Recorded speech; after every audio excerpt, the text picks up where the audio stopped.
80, and that's probably the reason why he was pushed up. But in the end, it did work out well. They lost 3 wickets, but once again, Chanderpaul played that outstanding innings, and Samuels, who was probably the player who was lagging behind in this West Indies side, he came good as well. Yes, he played well from the start. He had a few streaky shots, but once he got going, you can see the full flow of the strokes. He's hit the ball off the middle of the bat. Couple of sixers. That's the second one where he comes down to Mendes and really spanked it hard and high, and no doubt he must be pleased. The drought has ended for him, and signals to the dressing room a happy moment for him. Yeah, it was very difficult for him. He's got a lot hanging over his head. He's got an investigation by the ICC, by the West Indies Cricket Board. He's banned from bowling because of an illegal action. So it must be a weight off his shoulders. But let's focus on Chipnarayan Chanderpaul as well. Runs in a critical time in the Test match. Runs in critical time 2 days ago. And his form just continues. An outstanding asset.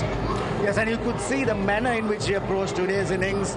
He wanted to perhaps get a few shots off the bat, get some runs quickly, because the West Indies had lost 3 wickets, and again maybe the chance of the rain hanging on his mind. But once he got that out of the way, then he changed the manner in which he played. He began to look for ones and twos. He also found Samuel scoring quite quickly, and that also would have encouraged him to hang in there, wait to the end, and that's what he did, and that was successful for West Indies. So all in all, you could say that's clever cricket. Mahela Jayawardene's expressions on the field today, we all know that they're missing 1 or 2 key players. Is he going to be terribly frustrated with the batting side of it, that 1 or 2 of his key batsmen, himself included, haven't fired in these 2 games? Yes, definitely. I think he's thought about it. He's thought deep about it, because it's now evident that he and Sangakkara must score runs for Sri Lanka. One by one, top players have left the side. Athapattu, Russell Arnold, then Jayasuriya's out. And now the weight is on them, definitely. And also on players like Shamara Silva and Dilshan in particular.